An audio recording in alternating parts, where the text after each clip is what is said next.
Welcome, Michael. Thanks Thank you. for joining us on this warm Saturday. Happy to be here. Yeah, good. So I'd like to pick up on a topic of conversation that we've kind of started, but not really gone anywhere with.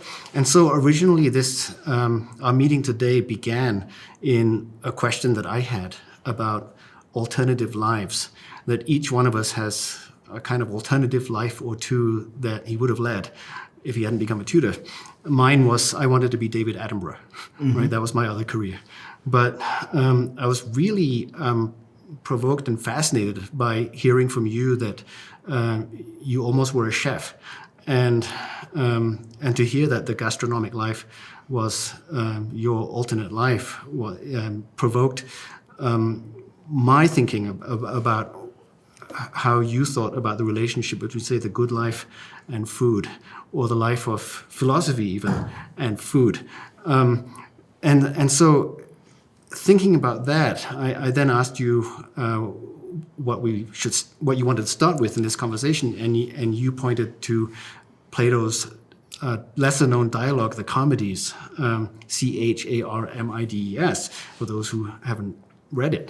So the Charmides is not a dialogue that many people know. Could you say something about what it is, what it's about?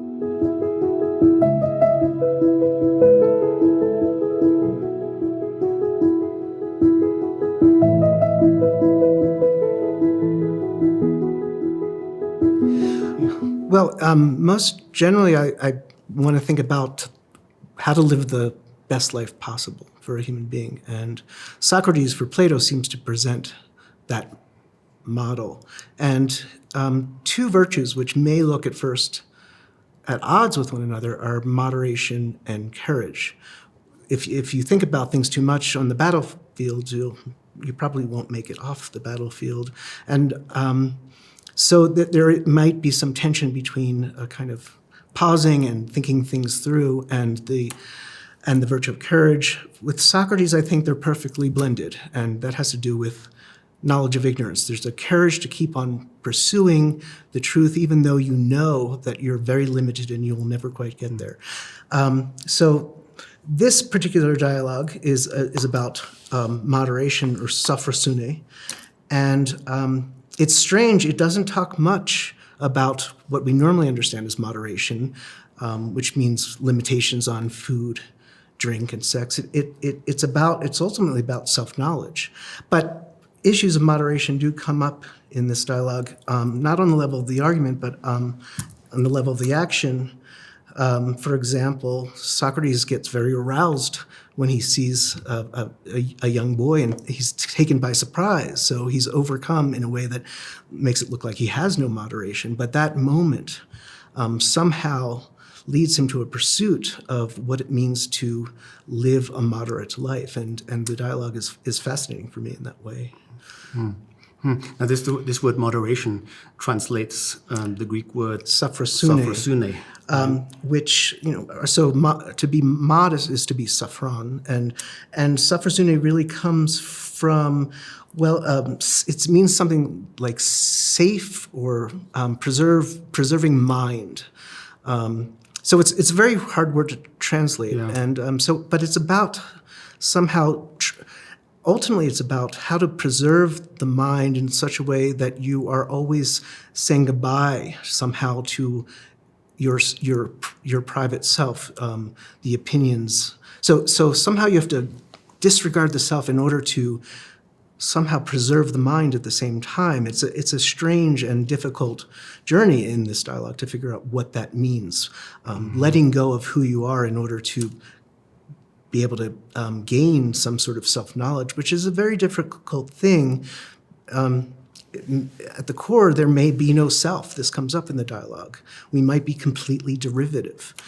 Everything about us might be about our parents and our society. So when we keep asking questions about it and we shed those appearances aside, we wonder what, if anything, is left. And I think this dialogue is attempting to preserve or discover what is there at the core, even though we might not be able to ever fully articulate it. So the word Sophrosyne, that part of that word is phrein, isn't it? Mind. Yeah, Yes. mind. But phrein is also like literally the diaphragm Right. part. So the ancient Greeks didn't locate the mind in the brain, but somewhere here. So it's more of, it's as much an affective center as it is a cognitive center, as I understand it. That's right. Yeah. And I think that's important in Plato, because I don't think Plato, as many people do read Plato, there's a distinction between mind and body. I think for Plato, the body is a thinking thing. We think with our senses. We think with our passions. It's not something that's purely cognitive. Touch has, and there's a great deal of talk about touch. Touch has a cognitive aspect to it, so it's about the whole body and not simply about the mind. Like when we don't touch a flame, for example, that's also the phrein. You don't think about it. Right. Yeah. So I mean, it's a fascinating word, and one that we don't consider that much, right? Because I'm thinking of the richness of this word. Well, we see it in Sophocles, right? In the tragedians, Sophrosyne is one of the prime virtues, and it's posed against hubris, right? And hubris is not pride, as is often translated in modern texts. The man is hubristic, and so he falls. But hubris is excess, as you say. Right. Letting yourself go wild. Right, and that's Socrates. I mean, he's somehow moderate while being hubristic at the same time, and he is always challenging and trying to overthrow something that he has been somehow pinned down to. So it's a kind of courage that looks like hubris. What is there a good translation of hubris? Something like when you're hubristic, you're being a mensch, maybe. Being a mensch, yes. When you go for it, right? When you let loose, right? Yeah. So I know in Homer, hubris is used for like when a mule goes crazy and starts kicking, or when a river overflows, then it's hubrisane, right? And so when a hero kind of bursts out of convention and kills everyone, that's hubris. Right. So how do you put that together with the kind of moderation one needs, an awareness of just how limited you are? What's the balance between those two? That's a difficult question, and I think in all of Plato in his examination of Socrates. But I think you're right; it's there in Homer as well, and in the plays and the tragedies. Yeah, I mean, I really like the way you described Sophrosyne as being to do with preserving your mind, right? At least like not losing your mind, as it were. Where it's a much better way of looking at it than say moderation, or sometimes it's translated restraint, right? Where it becomes a negative virtue, right? Yeah. So it's not, as a negative virtue, is unsexy, right? Right. So, I mean, that's the more standard way that people talk about it. You have these desires, and they could be bad, and you want to resist them as much as possible. Somehow, with Socrates, it's intelligent mind at work. It's a whole. It's not simply the intellect against one's desires. It's desiring intellect, and somehow your thinking is in accord with the right kinds of desires, which make possible the very best life a human being can live. So it's not being at war with oneself in the way that you have to fight off your urges for sex or for food or for drink. Right. It's having like balanced temperament. Something like that, and it's not clear how you get there if you're not already. Yeah, right. I mean, perhaps it's already established in your nature, and it's something you can develop, but not everyone can attain that sort of balance. Yeah. So some people might be just lucky. Some people and have moderation, but I think the way you described it makes it. It makes it beyond luck, right? So if it's moderation, then some people are lucky in being moderate by temperament. But if it's more than moderation, if it's something like keeping your wits about you, or one might say something of mindfulness, or being aware, right? Ultimately in this dialogue, it's about self-knowledge. Yeah. And for Socrates, that means awareness of what you don't know, knowledge of ignorance. So you have to somehow always be challenging what you think you know, because you can never makes sense. fully know it, because what that particular knowledge is about is a part of a greater whole, and we can never, according to Socrates, have knowledge of that whole. And therefore, we can't have accurate knowledge about the parts. So we're severely limited in what we can understand about the world and about ourselves. And how do you live your life in such a way that doesn't, when you're aware of that, that doesn't bring you down?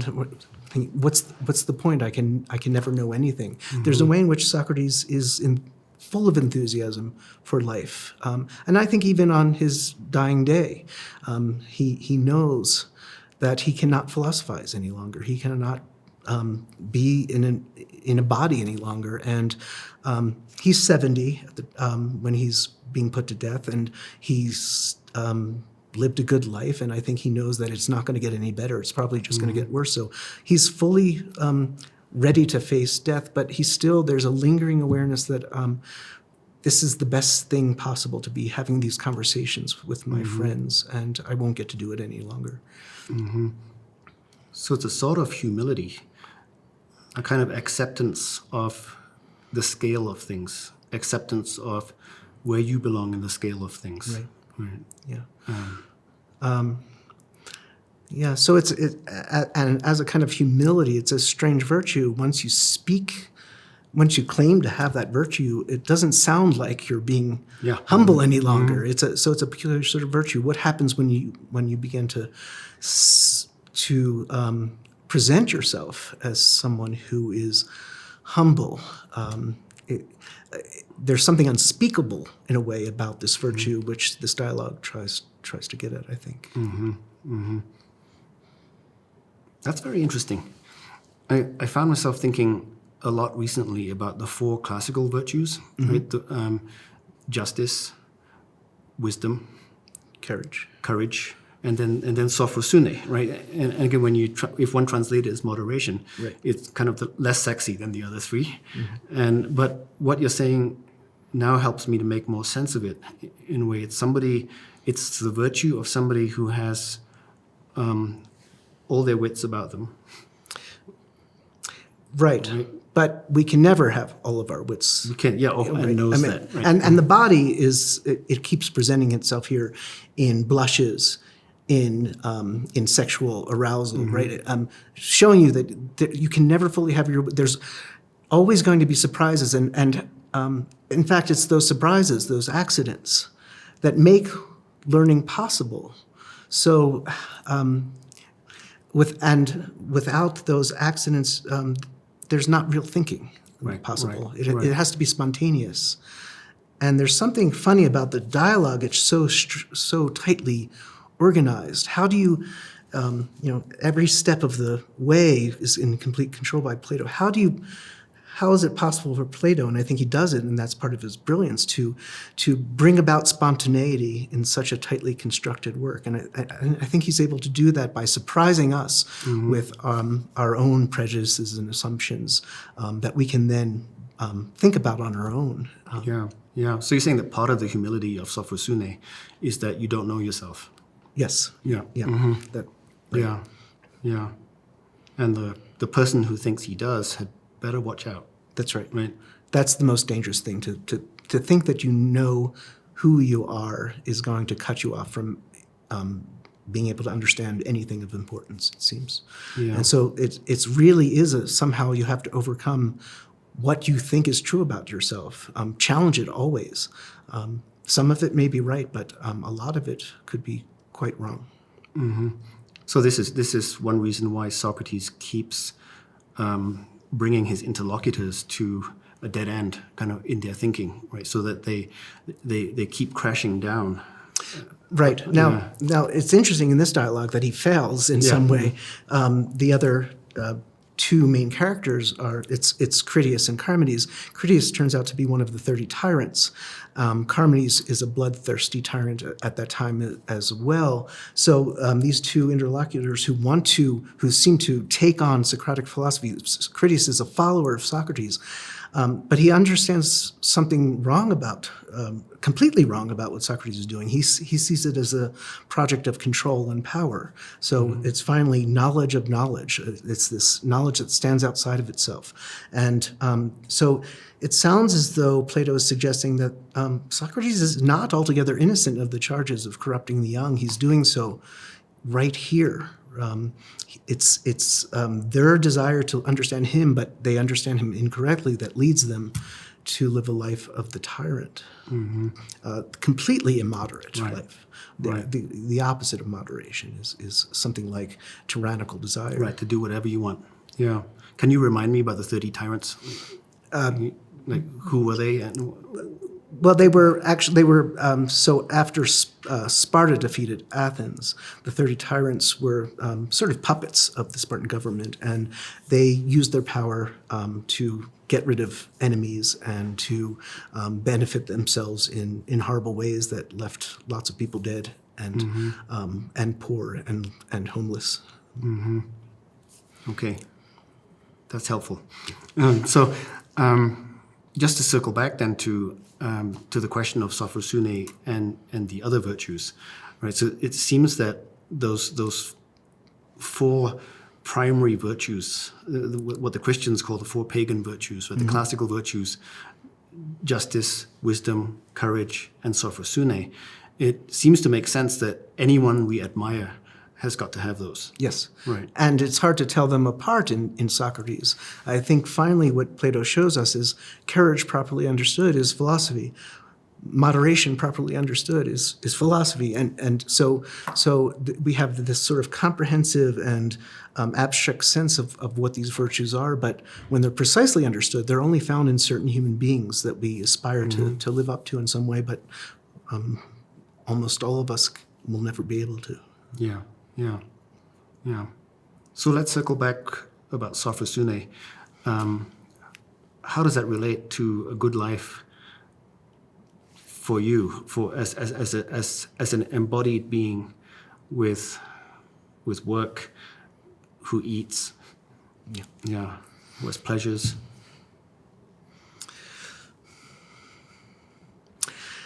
That's a tough. I want to live the good life, and I love living this life. I love the life I had, but it's very busy. I have a family. I have two young boys. I have friends. I'd like to eat and drink with friends.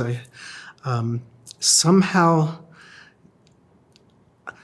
I want it all, which sounds maybe tyrannical, right? And I can't have it all. So I have to figure out ways to create that sort of balance in my life where I can enjoy all of those things at the same time without diminishing too much what I'm able to compartmentalize. But a big part of my life is involved in food and drink. I had a colleague who across the seminar table once said that she doesn't understand people who will spend hundreds of dollars on a good meal with a friend. She'd rather buy a pair of these beautiful shoes, and you're just wasting your money on. But for me, sitting in a restaurant or having a meal that I've cooked with a friend is probably the most wonderful experience I think you can have, and I'm ready to spend. So I can be quite immoderate actually when it comes to the kinds of food that I eat and the places that I go to dine. But for me, it's one of the most important things in my life, and so I'm not sure how moderate I am about it. But maybe that's not the kind of thing one should be moderate about. Friendship, you mean, not food. Friendship and sharing food with a friend and exploring different kinds of foods with that friend. It's all about wanting to understand what's outside of us or what is other than us.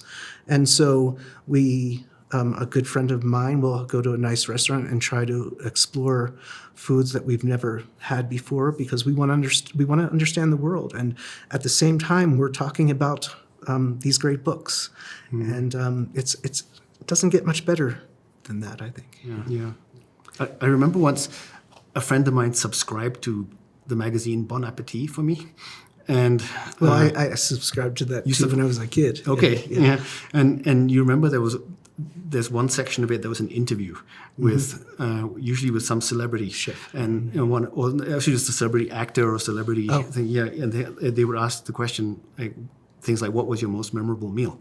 Right? And everyone would say, well, it was at, Maxime's in Paris, or, some other famous restaurant, and Chef X did the cooking, and we had this and this and this and this, and it was completed with this wine.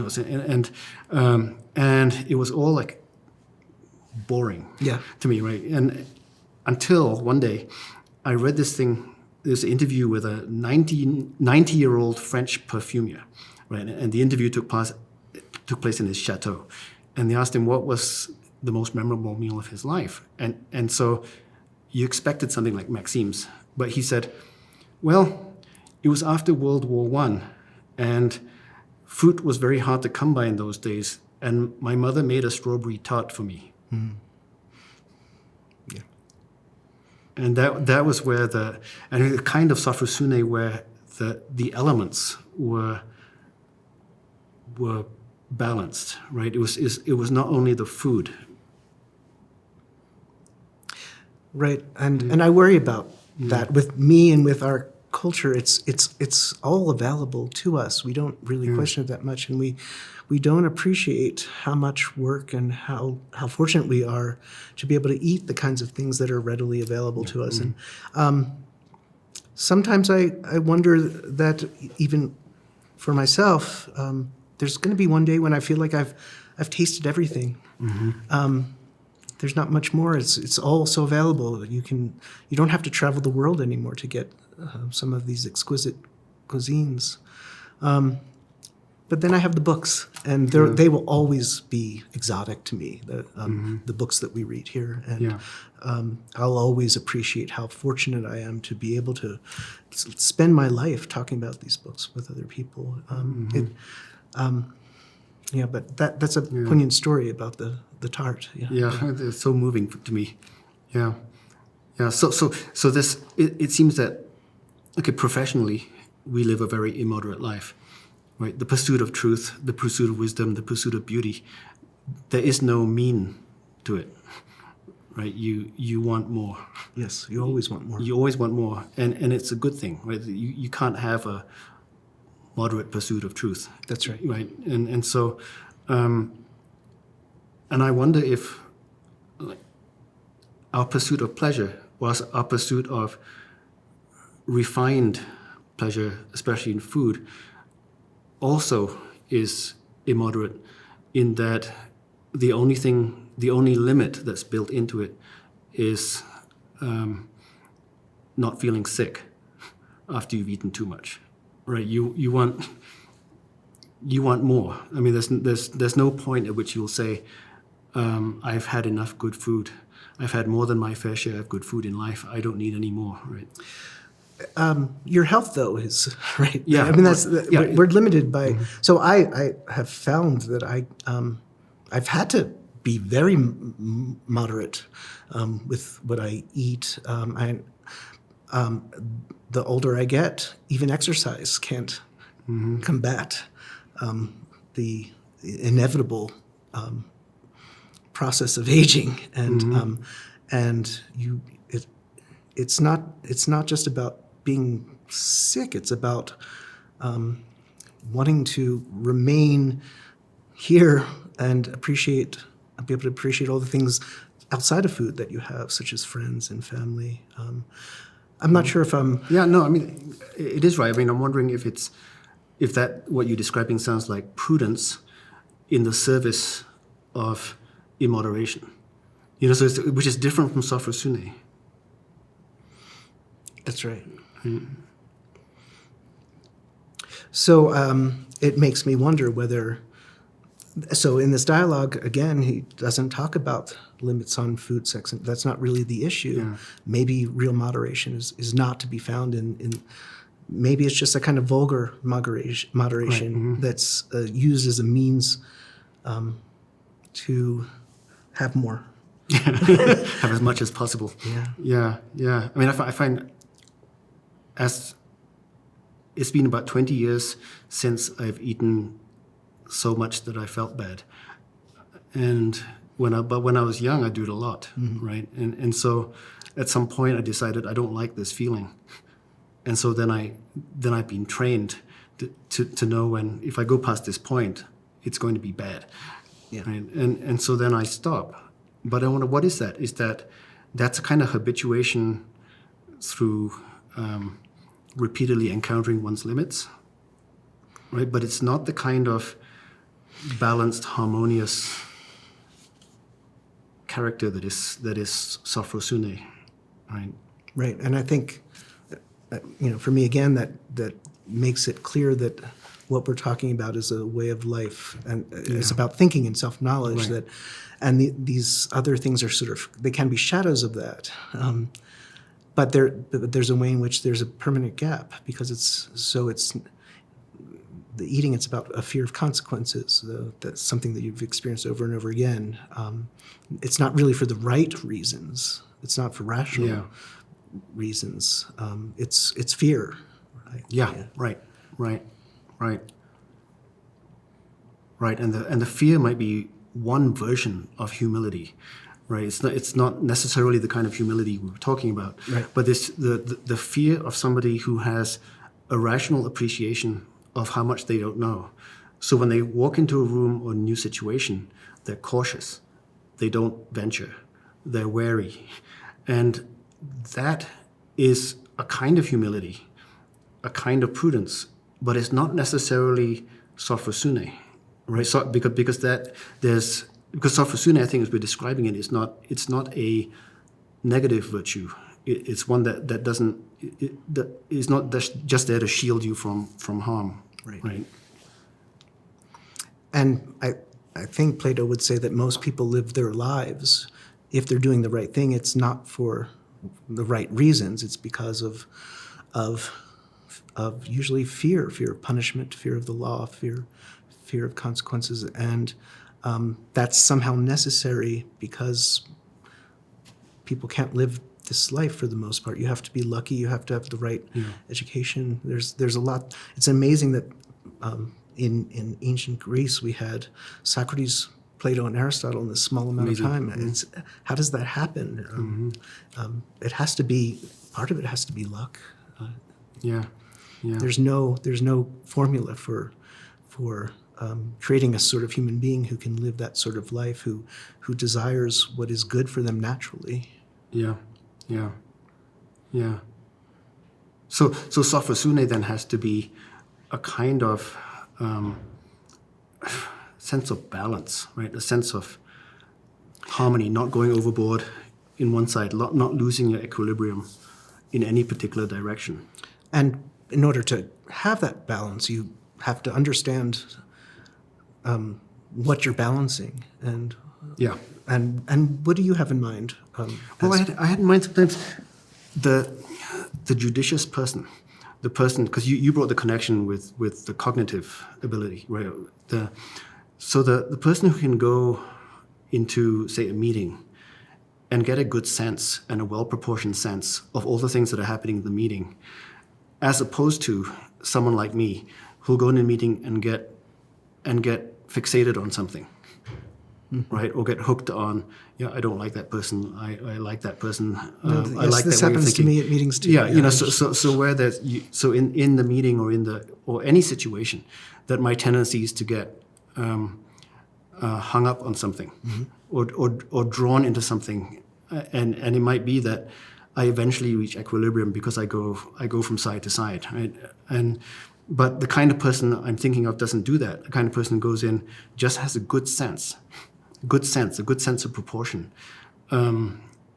It's a little bit. I think it's a little bit like eating, or even cooking a good meal, where there has to be kind of balance involved. Like you don't go overboard with any one particular thing. There's harmony is the best way. I can say, like when you're drinking fine wine, like all the elements are harmonious. So my experience at those, I've learned over the years what I'm capable of in those meetings. So I simply have tended to stay silent because I can't get involved in some of those particulars without embarrassing myself.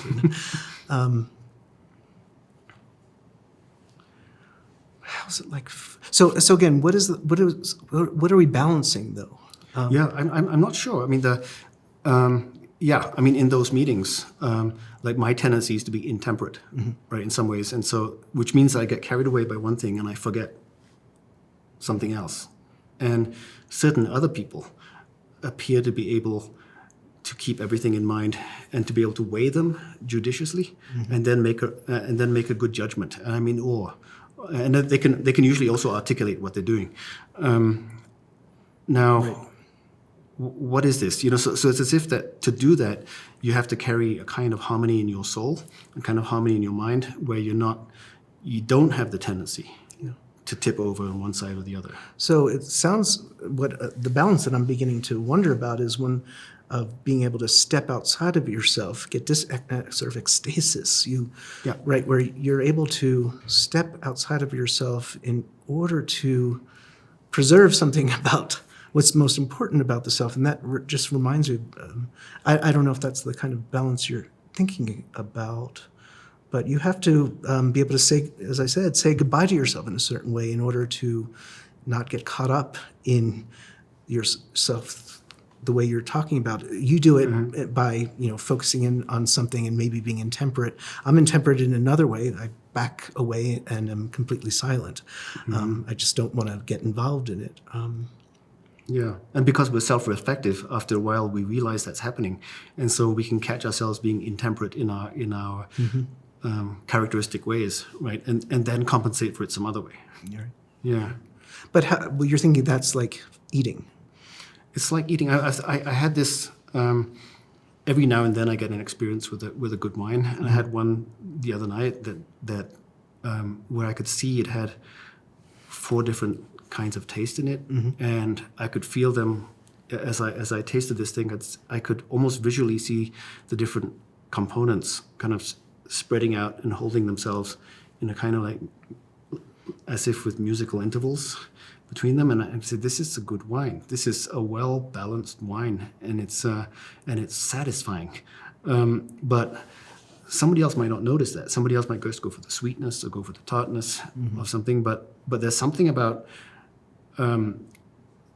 that ability to hold a harmony, and I know that we can do this with books, because we spend a lot of time doing books, that we can get a sense of a whole book and the different elements of the whole book like that, without being carried away by one particular aspect, because we've been trained. Because if we do get carried away, one of our readers or one of our interlocutors will catch us on it. Right. And so over decades of training, I think we can do that with books, a kind of Sophrosyne in reading. Right, being able to step outside of our immediate concerns and see the book as a comprehensive whole, and understand that our particular interests might not be the best way to get at that particular whole. Michael, you referred earlier about how it is that Critias might misunderstand the nature of Sophrosyne or twist it to his own ends even. Could you give me an example from the dialogue? Sure. And let me maybe give a little context to it. So Critias has been a follower of Socrates for many years. Socrates comes back from the war and what is the status of philosophy since I've left? What has happened to it since I've disappeared and left it to you to continue it? And Critias has been using in his argument many lines from Socrates or beliefs from Socrates from other Platonic dialogues, and used them to the wrong sort of end. So there's one at 171d. So does he know he's doing this, or does he think he's a follower of Socrates? He thinks he's a follower of Socrates. And he thinks that you can just use the teachings out of context in order to understand or to develop your own sort of thinking. And he thinks that he's just being Socratic. What Socrates challenges him is the challenge is to show him that it's completely superficial and you're using it for your own ends. And what I'm teaching about moderation is already looking tyrannical. And so in a way, Plato is predicting, or Socrates is predicting, that what my teaching has done has corrupted you in a certain sense. And so Critias has been trying to argue his way into showing that he's not really just repeating or mimicking Socrates, he's really understood something. And he says at D, then what benefit, Critias, I said, would still come to us from sound-mindedness, if it is such as this. For if, as we were setting it down from the beginning, the sound-minded one knows both what he knows and what he does not know, that he knows the one and that he doesn't know the other, and if he were able to investigate someone else in this same state, it would be grandly beneficial to us, we assert, to be sound-minded, for we would live through life without error.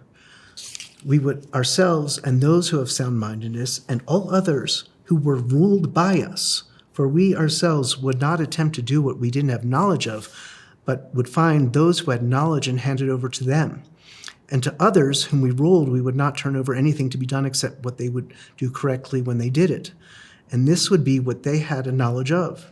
And a household managed by sound-mindedness would be beautifully managed, as would a city so governed, and everything else that sound-mindedness would rule.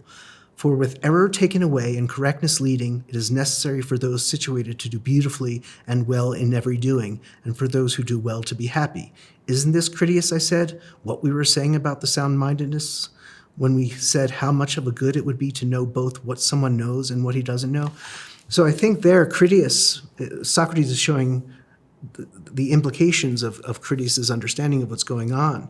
It's about ruling without error, living a life without error and handing over certain things to people who have perfect knowledge of everything. And there's something that Socrates is showing us that makes that incompatible with real thought. In a world where everything is beautiful, where everything is perfectly structured, which is what Critias seems to want and has something to do with his tyrannical impulses, that's a world where thinking can't take place, and therefore self-knowledge can't take place, and therefore it's a world where there's not anything like a human soul. It's a sort of a version of Plato's Republic, the City and Speech, which I read as not being what Socrates is really proposing. He's challenging those who want something like that beautifully ordered structure with perfect art. No, that's nice. Sound-mindedness here translates Sophrosyne. Yes. Right? In the lower bits, it's temperate. Yeah. But I guess I like this because it's a little bit like those books that use, say, Buddhist mindfulness, use mindfulness for business success, or mindfulness for entrepreneurs, right? Where the virtue ends up being a tool of management, right? A strategic tool, whose main interest is to exert control, Right? to manage, and you're saying that Sophrosyne can be twisted and thought of like that. If it has something to do with knowledge of knowledge and knowledge of non-knowledge, the way it's presented here, it means having a perfect knowledge of the structure of the whole in such a way that will allow you to have a perfectly ordered life that you can that gives you power and mastery. I think for that's what Critias is. That's really helpful. So to go back to the kind of gastronomic examples, the wonderful meal, right? Or the glass of wine. That part of the sort of enjoyment, a large part of the enjoyment of the wonderful meal, with all its kind of ambient human context, is to be receptive. Is kind of to be open, to all the elements as they coexist. Right. It's not for management. It's right, but you want to make sure everyone is enjoying it, and you want to, and that leads you to want to take, so there's a temptation to Yes. really want to take control, which might be why I never cook meals that are, I rarely use recipes. I think about who I'm serving and what the night is going to be like and the kind of balance of food that I would like to have. And it's very experimental. It's open-ended. Yeah, right. And I know most chefs refuse to do it that way, perhaps. Yeah. So then that gastronomic satisfaction is to be like open to the situation that's before you, Right. and to be able to take it into account. And not make it in your image. Yes, Yeah. right. Which is exactly what Socrates is doing with his understanding of Sophrosyne. He thinks he's being open-minded, and he thinks it's about a kind of openness to the world, but it's really about closing it, putting it into a kind of perfect order, which is perhaps a tyrannical drive that all of us share on some level. I mean, our search to know might be that very. It might be a fear, have something to do with fear of not knowing rather than wanting to positively know. It might be more about control than it is about desiring genuine knowledge. And sometimes it's hard to tell the difference. When we understand we don't know, do we want control over our lives, and do we want to run away from the unknown, or do we seek something positive? Yeah. Because we're controlled by our passions, right? And one of them is our fear. Yeah. Yeah. That might be the fear of the unknown may be the most powerful thing in our lives that we're always running from. And somehow for Socrates, Sophrosyne, it's not about running away in fear, it's about embracing what we don't know. It's love of the unknown rather than fear of the unknown. Yeah. And that's the very valuable thing that eating gives us, right? A kind of overcoming of fear. The Chinese traditionally see eating as linked with courage, in that the courageous person will eat anything. As will I. Yeah. So is that part of the secret of loving food, loving cooking? It's a way of exploring, a way of opening up to the world. That's eating at its best for me. That's when I'm eating well, I'm exploring the world fearlessly, and sometimes it doesn't go well. There are things that are disgusting. There are, but you have to try it and be open to learning something new. Okay, well, this might be a good place for us to end today, and I'm looking forward to our next meal together. Hopefully something that we've never tried before. And bring that wine that you were talking about, please. I will bring it. Yeah. Okay, thank you, Michael. You're welcome.